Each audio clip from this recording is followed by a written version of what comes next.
کہ کیا ہے مسجد میں جا کے رکھ دو کہ مسجد کے اندر یہ اللہ کا کلام ہوگا، میں رکھنے کے لیے تیار نہیں، گھر میں رکھنے کے لیے تیار نہیں، انگریزی کی کتاب کو سنبھال کے رکھتا ہے، اور پھر ہم گول کر آتے ہیں کہتے ہیں جی ہاں ہم تو مسلمان ہیں اور حضور صلی اللہ علیہ وسلم کی امتی ہے، وہ امتی ہو تم نے رب نے کیا کیا ہے، اور پھر مختلف باتیں آتی ہیں جگہ جگہ سے اور ہمیں گمراہی کی طرف لے کے جاتی ہیں۔ وجہ کیا؟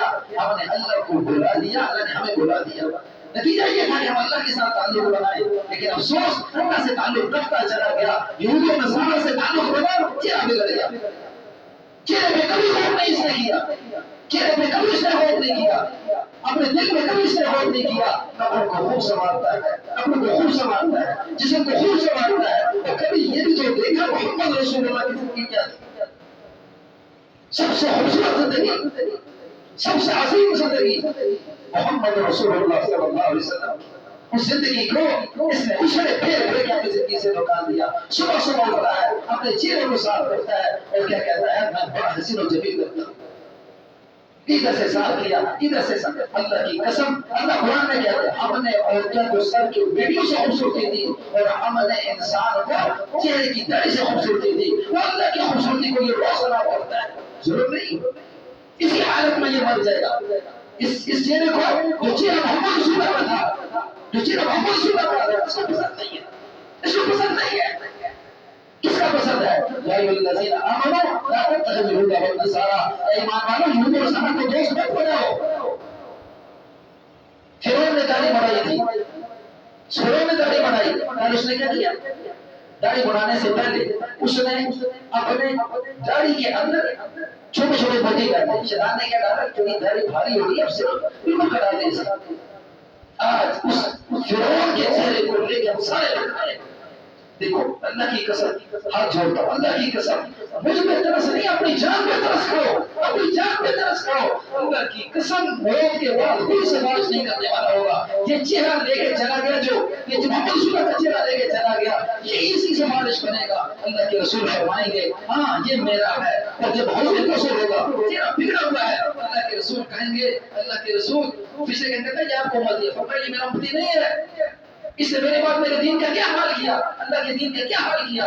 وَمَن يَبْتَغِ غَيْرَ الْإِسْلَامِ دِينًا فَلَن يُقْبَلَ مِنْهُ، جو انسان اللہ جو دین اسلام ہے اس کو لے کے نہیں جائے گا، اللہ اسے قبول نہیں کریں گے، وہ فی الآخرۃ من الخاسرین، یہ تو خسارے والا ہے۔ اس کر کے حضرت محمد رسول اللہ صلی اللہ علیہ وسلم کی زندگی امام الانبیاء، عظیم ہستی ہے، معمولی بات نہیں ہے۔ یہ جو میں کہہ رہا ہوں نا، یہ اپنے آپ کو کہہ رہا ہوں، آپ کو تو اطلاع ہے، آپ کو تو اطلاع ہے کہ میں کیا کر رہا ہوں، اللہ کرے میرے اندر یہ بات آ جائے۔ اور یہ کہنا سننا اسی کر کے ہے کہ ہم جس قدر بھٹکے ہوئے ہیں کس طرح وہاں سے نکلے اور محمد صلی اللہ کی زندگی کو بنا لیں۔ اگرچہ لوگوں کو بات بری لگے لیکن کیا کرے، ٹیکہ جب لگتا ہے تو صحت کے لیے لگتا ہے۔ ایمان ایک ایسی چیز ہے، ممبر رسول پہ بیٹھ کے یہ بات نہ کی جائے تو حق کہاں سے ظاہر ہوگا، حق کہاں سے ظاہر ہوگا؟ کیا اسی گمراہی میں ہم اپنی زندگی گزاریں گے؟ اللہ اکبر، اللہ اکبر، اللہ لا الہ الا هو الحی القیوم۔ اللہ وہ ذات ہے جو زندہ ہے، قیوم ہے، برقرار ہے، اور اللہ ہم سے کچھ چاہتے ہیں، اللہ ہم سے کچھ چاہتے ہیں۔ ام سلمہ رضی اللہ فرماتی ہیں کہ حضور صلی اللہ علیہ وسلم کیا کرتے، جب قرآن پڑھتے نا تو الگ الگ کر کے پڑھتے، اور اس حافظ قرآن کو اللہ کا کیا کہیں گے؟ فرمایا کہ جو تراویح میں قرآن سنا جاتا ہے، پڑھا جاتا ہے، اللہ فرمائیں گے اچھا اے میرے بندے، تو نے خبر گیری قرآن کی، تو نے قرآن کو دن کو پڑھا، رات کو پڑھا، اے میرے بندے تو نے اپنے میرے اس کتاب کی جو میں نے نازل کی پیغمبر پہ، تو نے اس کو اپنے سینے سے لگایا۔ اب پڑھ الف لام میم سے، الف لام میم ذالک الکتاب لا ریب فیہ، چڑھتا جا جنت کے درجوں پہ، ایک درجہ چڑھ رہا، دوسرا درجہ چڑھ رہا، تیسرا درجہ چڑھ رہا۔ آپ نے قرآن سنا، حافظ قرآن نے قرآن سنایا، فرمایا چلتے چلتے فرمایا کہاں پہ پہنچا؟ قل اعوذ برب الناس ملک الناس الہ الناس من شر الوسواس الخناس الذی یوسوس فی صدور الناس من الجنۃ والناس۔ اے میرے بندے جب یہاں پہ تو پہنچ چکا تو یہ وہ جگہ ہوگی، فرمایا جنت ادنا جنت نہیں، کوئی معمولی جنت نہیں، فرمایا کون سی جنت میں جا رہا؟ یہ تراویح پڑھنے والا اللہ کی قسم خوش ہو جائے، اللہ اسے توفیق عطا فرمائے۔ اللہ چاہتا تو گھر چھپا کے رکھتا، یہ قرآن سنانے والا اللہ کی طرف اللہ کی قسم خوش ہو جائے. کسی کا بیٹا ہے، کسی کا بھائی ہے، کسی کا بچہ ہے، قرآن مسجد میں پڑھو گے سبحان اللہ کی قسم خوش ہو جائے. اللہ فرمائیں گے وَرَتِّلِ الْقُرْآنَ تَرْتِيلًا، ٹھہر ٹھہر کے پڑھ جس طرح کی تو تراویح میں خوب ٹھہر ٹھہر کے پڑھتا تھا. اور جنت کے بیشک کے درجے چڑھتا جا. کون سی جنت ہے؟ کون سی جنت ہے؟ فرمایا وہ جنت جس میں انبیاء موجود ہیں، وہ جنت جس میں صحابہ موجود ہیں، وہ جنت جس میں آدم علیہ السلام، موسیٰ علیہ السلام، عیسیٰ علیہ السلام، یحییٰ علیہ السلام، الیاس علیہ السلام، حضرت ابراہیم علیہ السلام، حضرت اسماعیل علیہ السلام، حضرت یعقوب علیہ السلام، حضرت ایوب علیہ السلام. یہ وہ عظیم جنت ہے جس جنت میں اس حافظ قرآن کو وہ جگہ ملے گی جہاں پہ یہ محمد رسول اللہ کا ساتھ ہوگا. بتاؤ معمولی بات ہے؟ معمولی بات ہے؟ دنیا میں تو ہم کیا کرتے ہیں معیار حاصل کرنے کے لیے کیا کرتے ہیں؟ اور جی ڈگری حاصل کر لو. کیا جی امریکہ جو چلے جاؤ. یہ کون سی ڈگری ہے جس کو محمد صلی اللہ کا ساتھ ملا ہے؟ یہ کون سا موقع ہے جس ابراہیم علیہ السلام کا ساتھ ملا ہے؟ یہ وہ قرآن مجید ہے کہ جس نے دنیا میں اس قرآن کو سینے سے لگایا. کہیں رات کو پڑھ رہا ہے، اپنے بچوں کو حافظ بنا دو، اپنے بچوں کو حافظ بنا دو. پھر ایک اور حدیث سنا تھا، فرمایا جس کے سینے میں قرآن مجید ہوگا، جس کے سینے میں قرآن مجید ہوگا، اگر اس کو آگ میں ڈال دیا جائے، اس کو آگ میں ڈال دیا جائے تو اللہ فرماتے ہیں اس سینے پہ، اس جسم پہ آگ اثر نہیں کرے گی. اور پھر ایک حافظ قرآن اپنے خاندان میں سے، اپنے ماں باپ کے علاوہ 10 آدمیوں کو جن پہ جنت لازم ہو چکی ہے ان کے ہاتھ پکڑے گا اور جنت میں لے جائے گا.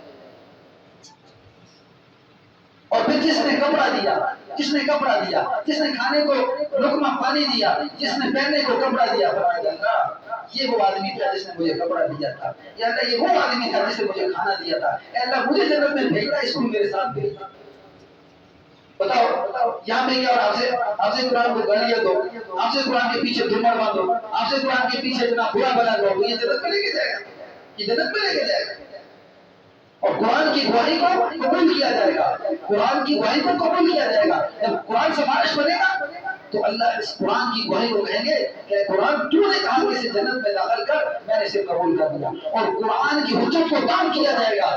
جب یہ بندہ کہ جس کو آپ گالی دے رہے ہیں کسی کا بھائی ہے، اگر آپ کے خاندان میں کوئی حافظ قرآن، اس کا ساتھ دو، اس کا خیال کرو، آگے سے خیال کرو. اگر یہ خیال کرنا آج یہ آپ کا محتاج ہے، لیکن کل اللہ کی قسم آپ اس کے محتاج ہو گے. یہ تو اللہ کا دستور ہے. الجزاء الاحسان الا الاحسان. احسان کا بدلہ احسان کے سوا کیا ہے؟ آج آپ یہاں پہ کیا کر رہے ہیں؟ آج آپ اس کی توہین کر رہے ہیں. کل اللہ کی قسم یہ آپ سے قرآن پڑھا ہوگا اور جس نے اس کو برا بھلا کہا، خاندان والے بھی ہوں گے، باہر والے بھی ہوں گے، اور اس وقت پچھتائے گا کہ کاش میں اس کو کپڑا دے دیتا، کاش میں اس کو ایک لقمہ پانی دے دیتا، کاش میں اس کو ایک لقمہ کھجور کا دے دیتا، کاش اس کو میں کھانے کو دے دیتا، اور آج یہ میرا بازو پکڑ کر مجھے جنت میں لے جاتا. سبحان اللہ.